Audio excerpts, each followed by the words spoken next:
दिसतोय परक्याचा,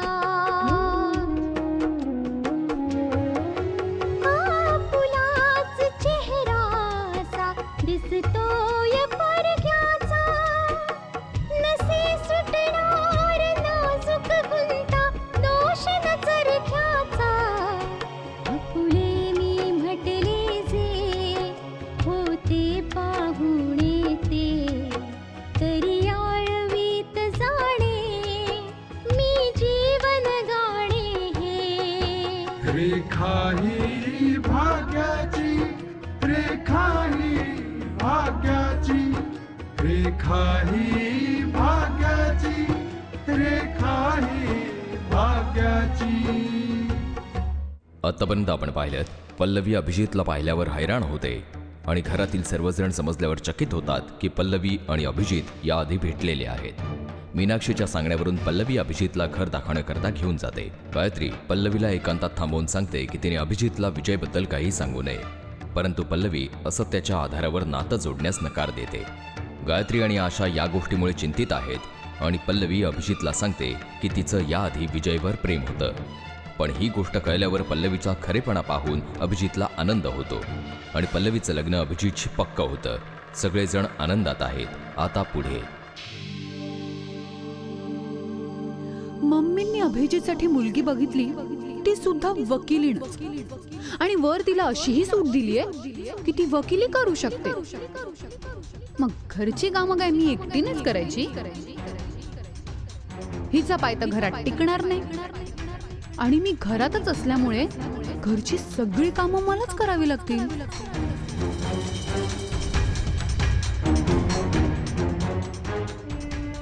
असं नको व्हायला की तिच्या घरात येण्यामुळे माझं महत्व कमी व्हायचं.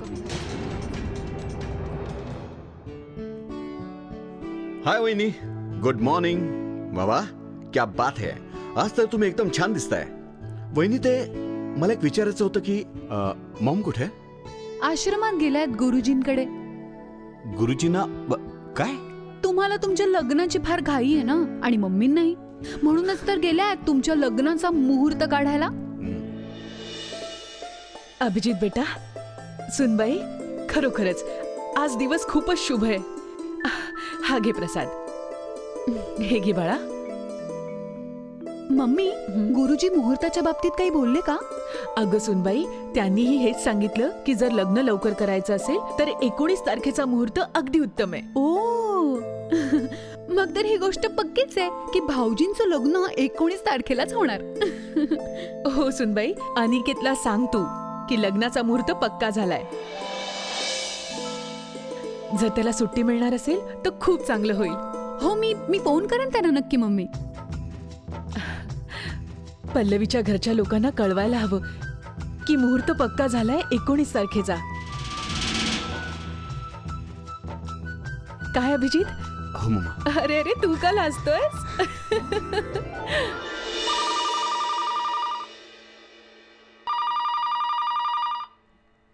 अरे या फोनची घंटी कुठून वाजतीये? इथे नाहीये. आता एवढ्या मोठ्या घरात तो एवढासा फोन कुठे शोधायचा? मी तर म्हणतो की फोन नसता तर काय झालं असतं. कमीत कमी माझं काम तर करत असतो. हॅलो, मी अभिजितची मम्मी बोलतीये. मीनाक्षीजी आहेत? हा, वय त्या त्यांच्या खोलीत आहेत. आता बोलवतो त्यांना. ठीक आहे. कोणाचा फोन? अभिजित साहेबांच्या आईंचा आहे. हॅलो, नमस्कार. नमस्कार. मी गायत्री बोलतेय. ओह, तुम्ही? कशा आहात आपण? हो, मी हे सांगायला फोन केलाय की मी गुरुजींशी बोललीये आणि गुरुजींनी लग्नासाठी 30 तारीख निश्चित केलीये. ओ, शुभेच्छा तुम्हाला. ही तर खूपच आनंदाची गोष्ट आहे. खरं तर आम्ही सगळेच तुमच्या फोनची वाट बघत होतो. आता तुम्ही मंडळी सुद्धा लग्नाच्या तयारीला लागा आणि आम्हीही लागतो. हो, नक्कीच. मी दीदीला आत्ताच ही आनंदाची बातमी सांगते आणि तुम्हाला फोन करायला सांगते. हो, ठीक आहे. नमस्कार. नमस्कार.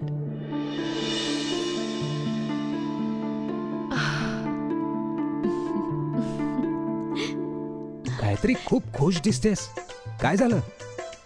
अभिनंदन, पल्लवीच्या लग्नाची तारीख पक्की झालीये. 19च ठरलीये. ही तर खूप आनंदाची गोष्ट आहे. चला आता लग्नाच्या तयारीला लागायला हवं. तयारी तर होईलच हो. हा? फक्त एक गोष्ट आहे, दोन्ही मुलींची पाठवणी एकाच दिवशी आहे. एक तर आशा पल्लवीच्या लग्नाला येऊ शकते किंवा आपण आशाच्या पाठवणीला जाऊ शकतो. गायत्री, सगळं मॅनेज होईल. आशाची पाठवणी पण आणि पल्लवीचं लग्न पण. तू ही बातमी मीनाक्षीला सांगितलीस? नाही, अजून नाही. अगं मग जा सांग, कुठे आहे ती? ती तिच्या खोलीत आहे. पुन्हा स्टोक सकाळपासून तिचा मूड जरा ऑफ आहे. काही हरकत नाही. ही बातमी ऐकली की तिचा मूड छान होऊन जाईल. जा जा लोक. बरं बरं.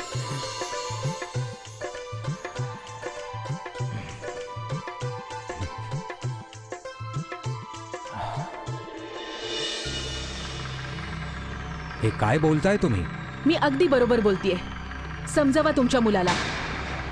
पल्लवीशी ठरलेलं लग्न मोडण्याचा निर्णय तुम्ही घेतला होतात आणि आता लग्न न होण्यामागची कारणं तुम्हाला चांगलीच माहिती आहेत आणि आम्हालाही माहिती आहे. त्याकरता आपण कोणालाच दोष नाही देऊ शकत. मी तर सगळं समजून घेतलं होतं ना. ना कधी कुठली तक्रार केली, ना कुणावर आरोप केला. सगळी नाती तुटलीये तर मग तुमचा मुलगा पल्लवीच्या जीवनामध्ये दखलंदाजी का करतोय? त्याला हवंय तरी काय? अहो, पण असं केलंय काय माझ्या मुलाने? पल्लवीला फोन करण्याचा काय अर्थ होतो? काय म्हणून फोन करतोय तो तिला? पल्लवीच्या जीवनामध्ये कुणाचीही ढवळाढवळ मी अजिबात सहन करू शकत नाही. जर विजयने पल्लवीला फोन केला असेल तर काही ना काही महत्वाचं जरूर असेल. विजय तर या गोष्टीमुळे स्वतः संकोचला होता की आमच्या वारंवार सांगण्यानंतरही त्याने पल्लवीला फोन केलाच नाही. मी पल्लवीला विजय सोबत फोनवर बोलताना स्वतः ऐकलंय. यासाठी माझी प्रार्थना आहे तुम्हाला. थांबवा तुमच्या मुलाला. मला नाही आवडणार की माझ्या मुलीचं तुमच्या मुलाशी कोणतंही नातं असावं. धन्यवाद. Hello hello.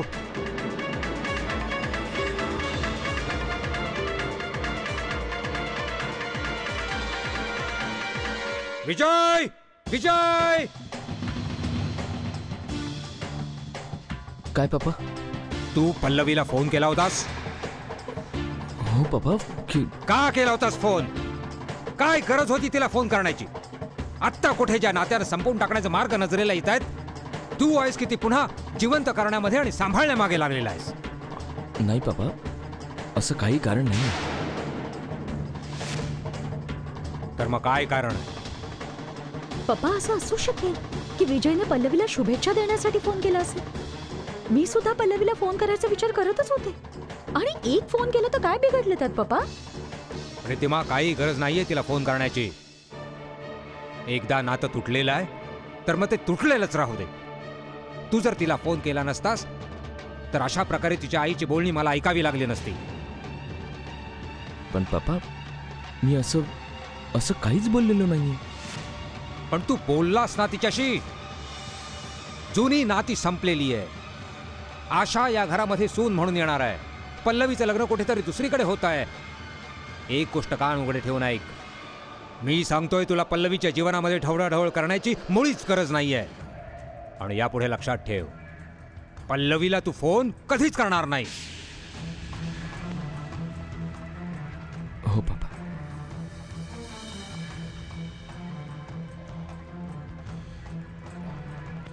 सुहासिनी कुठे आहे? ती आशाला भेटायला गेलीये पप्पा. खाही भाग्याची. आशा, बेटा, जेव्हा तू बाहेर गेली होतीस ना तेव्हा सुहासिनी आली होती तुला भेटायला. मग नानू, तुम्ही त्यांना मी येईपर्यंत थांबवलं का नाही? बेटा, त्यांना जरा घाई होती. पण सुहासिनी तुझ्याबद्दल जे काही बोलली ना ते ऐकून माझं मन गर्वाने फुलून गेलं. आज त्यांनाही जाणीव झाली आहे की माझी नात सुखाचा त्याग करण्याची क्षमता बाळगू नये म्हणून. आपलं कर्तव्य आणि जबाबदारी याची पूर्ण जाणीव आहे तिला. माझी माफी मागत होती आणि म्हणत होती की आम्ही अशा सुशील सुनेची कदर केली नाही. हेही म्हणत होती की शक्य झालं तर आम्हाला माफ करा. नानू असं का म्हणाला त्या? परिस्थितीने थोडंसं वातावरण नक्कीच खराब झालं होतं, पण मी आजही त्या लोकांचा तितकाच रिस्पेक्ट करते नानू. पण तुझ्या चांगुलपणापुढे हे लोक इतके शर्मिंदा आहेत की तुझ्याशी बोलण्याचीही हिंमत नाहीये. जाऊ द्या ना नानू, आता त्यांनाही हे सगळं विसरायलाच हवं. बेटा, तुझ्या पाठवणी करता काही साड्या घेऊन आल्या होत्या आणि म्हणत होत्या की त्यातली जी कोणती साडी तुला आवडेल ती तू नेस म्हणून. खूपच उतावीळ झाले आहेत तुला लवकरात लवकर घरी नेण्याकरता. आणि नातवाच्या आनंदामध्ये जणू त्यांची पावलं जमिनीवर पडतच नव्हती. आणि बेटा, त्यांनी त्यांच्याबरोबर काही ड्रायफ्रूटचे डबे, मेव्याचे लाडू तेही आणले होते. आणि त्या म्हणत होत्या आईच्या तब्येतीकरता आणि बाळाच्या तब्येतीकरता खूप जरुरीच आहे. आणि बेटा, मी सुद्धा हेच सांगेन की आता जरा तू खातपीत जा, म्हणजे तुझी आणि बाळाची तब्येत चांगली राहील. स्वतःची काळजी घे. हा, येतो बेटा.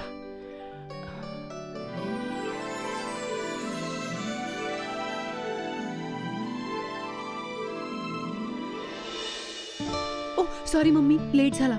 किती उशीर केलास? बाहेर तुझे पप्पा वाट बघताय. मम्मा, मी पण येऊ आशा दीदीला भेटायला? तू काय करणार आहेस येऊन? मी बाबांना भेटायला जाते. चल बाय. ठीक आहे. कुठे चाललीस? आशा आणि बाबांना भेटायला चालले. मी विचार केला 19ला आशा आणि पल्लवी दोघींचीही पाठवणी आहे. मग पाठवणी आपल्या या घरातूनच केली का? काय झालं दीदी? तुला विजयला या घरात बोलवायचंय आणि तेही त्याच दिवशी ज्या दिवशी पल्लवीचं लग्न होणार आहे? हो, त्यात काय हरकत आहे? हरकत आहे गायत्री. असा प्रयत्नच का करावा की विजय आणि पल्लवी एकमेकांच्या समोर यावेत? पल्लवी विजयला बघून जुन्या गोष्टींना आठवत बसेल आणि लग्नाच्या वेळी आनंदी न होता दुःखी होईल. हे काय म्हणतेस तू दीदी? मी काय चुकीचं बोलतेय? मला वाटतंय की लग्नापर्यंत पल्लवीने विजयला पूर्णपणे विसरावं आणि तू घरी बोलवतेस त्याला? नाही दीदी, मी तर सहजच असा विचार केला होता की आशाची गोष्ट वेगळी आहे, पण विजयवर मला अजूनही विश्वास नाही. आणि तसंही म्हणतात ना, जास्त प्रेम सर्वनाशाचं कारण ठरतं. तुला माहितीये, विजय अजूनही पल्लवीला फोन करत असतो. काय काय? आता तू काय म्हणून पल्लवीला फोन करतोय? मी बलराजजींना फोन करून सांगितलंय की त्यांनी विजयला समजवावं की त्याने पल्लवीला फोन करू नये. आणि तू विजयला घरी बोलवायचंय तुला? मी तुला सांगते, तू तुझ्या निर्णयावर पुन्हा एकदा विचार कर. समजलीस?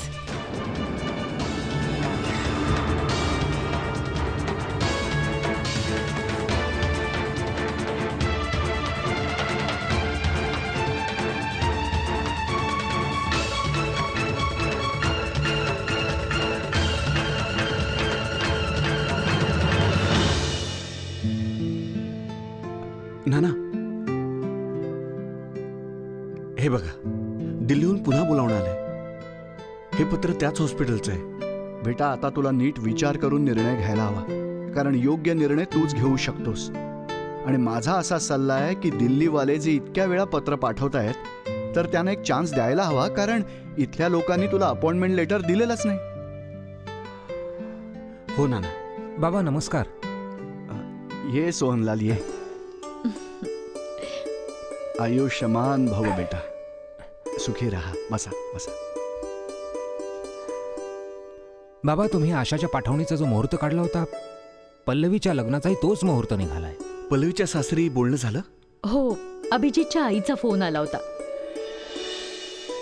आता आम्ही हा विचार करतोय की आशा आणि पल्लवीची पाठवणी एकाच दिवशी आहे. होय गायत्री. हो बाबा, पल्लवीचं लग्नही त्याच दिवशी आहे. सगळं काही कसं मॅनेज होणार?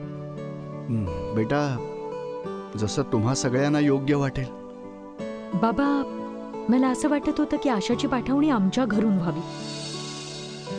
पण आता दोन्ही मुलींची पाठवणी एकाच दिवशी आहे तर कदाचित हे शक्य होणार नाही. अरे तर मग मला यात अडचणीसारखं काहीच वाटत नाही आंटी.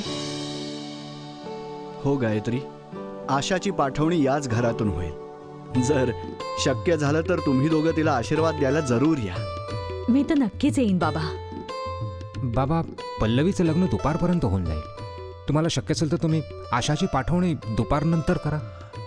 ठीक आहे बेटा, मी बलराजजींशी बोलून बघतो. बरं, बाकी पल्लवीच्या लग्नाविषयी काय बोलणी झाली आहेत तुमची? मला म्हणायचंय की लग्न कशा प्रकारे करायचं म्हणतायत आणि अभिजितच्या घरच्यांचं काय म्हणणं आहे? बाबा, आजकालची मुलं खूप समजूतदार आहेत, खूप पुढचा विचार करतात. आणि अभिजितचं हे म्हणणं ठीक आहे, कारण लग्नाच्या नावावर उगीच उधळपट्टी करण्याऐवजी जर ते पैसे आपण मुलामुलीच्या नावावर बँकेत जमा केले तर कधीतरी त्यांना जीवनामध्ये पुढे कामाला येतील. हा तर खूपच चांगला विचार आहे बेटा. मी तर स्वतः या विचाराचा समर्थक आहे. आणि माझंही हेच म्हणणं आहे की आजच्या जमान्यात लोकांनी अशीच बचत करावी. हो बाबा, तुम्ही दोघं बोलत बसा, मी जरा आशाला भेटून येते. ठीक आहे. खाणी भाग्याची.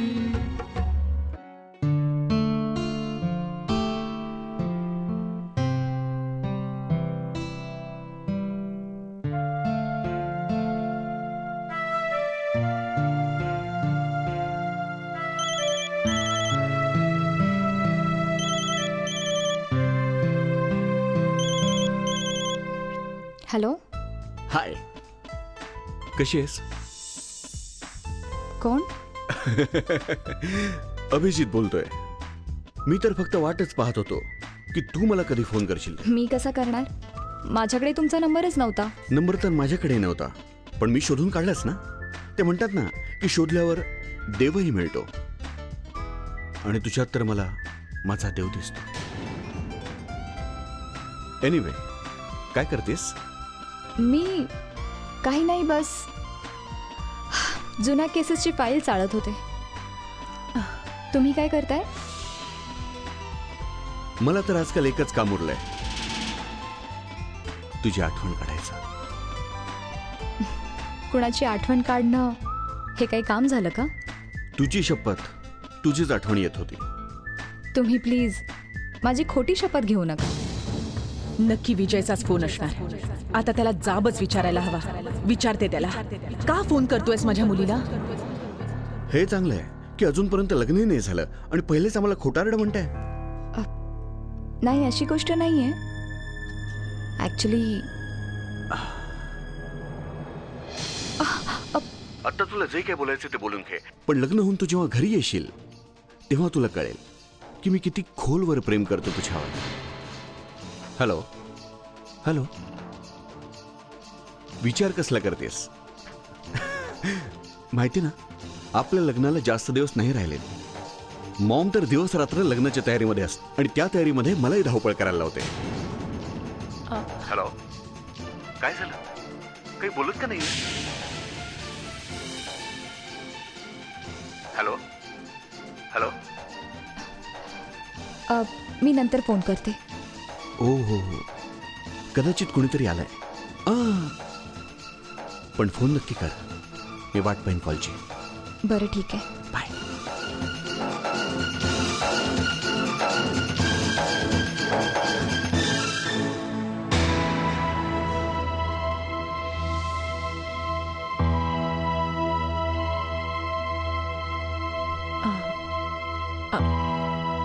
आय एम सॉरी बेटा. मी याकरता अपसेट होते. मला असं वाटलं की विजयने तुला फोन केलाय. हे बघ पल्लवी, आता तुला अतिशय सावधपणे वागावं लागेल. विजय सोबत कुठल्याही प्रकारचं नातं असणं योग्य नाहीये बेटा. पहिलेही एकदा तुझं नाव त्याच्याबरोबर जोडलं गेलंय. आता पुन्हा असं झालं तर तुझ्यासाठी आणि आमच्यासाठीही बदनामी असेल. प्लीज.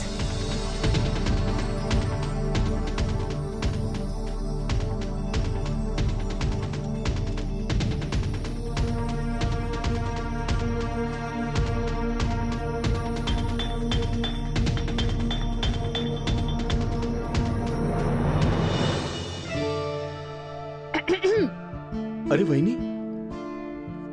तुम्ही कधी आलात? मला तर खूप वेळ झाला येऊन. जेव्हा तुम्ही प्रेमाच्या आणाभाका घेत होतात ना, ते सर्व काही ऐकलंय मी. नाही वहिनी, ते बस आपला माणूस असल्याचा अनुभव काही वेगळाच असतो ना. बस एकाच दिवसाच्या भेटीमध्ये आपलं सगळं आयुष्य त्याच्या नावावर करून टाकायचं, हो ना? प्लीज वहिनी, तुम्हाला तर मस्करी करण्याची संधीच हवी असते. जेव्हा कुणाला एखाद्या माणसामध्ये देव दिसायला लागला ना, तेव्हा आपल्या प्रेमाला सीमा सुरत नाही. हो वहिनी, स्टॉप इट.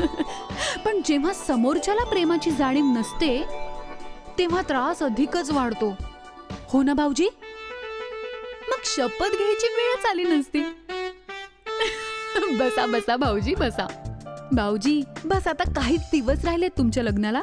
हा बालिशपणा सोडा. मग तर पल्लवी समोरच राहील ना कायम तुमच्या. आणि भाऊजी, तसंही म्हटलं जातं की घरी आलेल्या नववधूला कुठल्याही साच्यात टाकलं तरी ती तोच आकार घेते. पण एक तुम्ही आहात जे तिला डोक्यावर बसवण्याच्या मागे लागलं. इतकंही डोक्यावर बसवू नका भाऊजी की जेव्हा ती इथे येईल तेव्हा तिचे पाय जमिनीवरही पडायचे नाहीत. काय हो, काय विचार करताय? रेखा ही भाग्याची.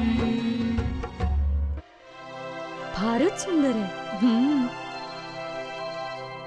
अभिजितच्या आईने या साड्या आणि ज्वेलरी पल्लवीसाठी पाठवल्या आहेत. छान आहेत ना? खूपच छान आहे. किती काळजी आहे ना त्याने या गोष्टी. काळजी आहे आणि खूप घाई सुद्धा आहे सुनीला आपल्या घरी घेऊन जायची. बघितलं नाही तुम्ही, रंजनाताई पल्लवीशी किती प्रेमाने बोलत असतात ते. आणि आपल्यासाठी खूप आनंदाची गोष्ट आहे गायत्री. आपल्याला कमीत कमी या गोष्टीची खात्री तरी आहे की पल्लवी त्या घरामध्ये सुखात राहील, तिला कुठल्याही गोष्टीची उणीव नसेल. अच्छा, हे सांगा, लग्नाची सगळी तयारी झाली ना पूर्ण? हो मीनाक्षी, तू चिंता करू नकोस, पूर्ण सगळी तयारी झाली. अभिजित आणि पल्लवी जसं लग्न करू इच्छित आहेत त्यांचं लग्न अगदी बस तसंच होईल. आणि हो, एक चूक जी मी आशाच्या लग्नामध्ये केली होती, म्हणजे तिचं लग्न रजिस्टर न करण्याची, यावेळी मी ती चूक नाही करणार. म्हणून मी विचार केलाय की पल्लवी आणि अभिजितचं लग्न आपण त्वरित रजिस्टर करायचं. पण त्याकरता काय करावं लागेल? तुला काही करायची गरज नाही. मी सगळी अरेंजमेंट केलेली आहे. उद्या लग्नानंतर पल्लवी आणि अभिजितचं लग्न त्वरित रजिस्टर केलं जाईल. आणि मग त्यानंतर ते दोघेही फक्त सामाजिकरित्याच नाहीत तर कायदेशीररित्याही एकमेकाचे पतिपत्नी बनून राहतील. ठीक आहे.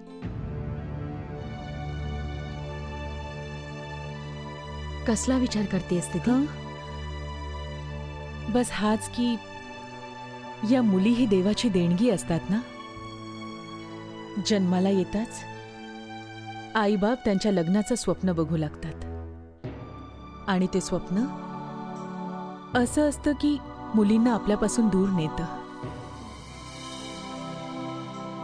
तो दिवस उद्यावर आला शेवटी. माझी पल्लवी माझ्यापासून दुरावणार. आजपर्यंत माझी मुलगी होती, उद्यापासून कुणाची तरी पत्नी आणि कुणाची सून म्हणून ओळखली जाईल.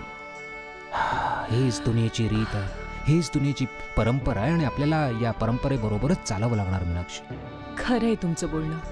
मुली तर सगळ्यांच्याच परक्या होतात दीदी. आणि कदाचित मुलींना दुसऱ्यांच्या घरी पाठवताना तिचं परकं होण्याचं जे दुःख असतं ना, त्यात कुठेतरी सुखही लपलेलं असतंच ना. ते सोडा, कुठल्या मंदिरात लग्नाची व्यवस्था केली आहे तुम्ही? विष्णू मंदिरामध्ये प्रथम अभिजित आणि पल्लवीचं लग्न होईल आणि मग त्यानंतर ते इथे येतील. इथेच त्यांचं मॅरेज रजिस्टरही होईल आणि त्यानंतर याच घरामधून आपण पल्लवीची पाठवणी करू.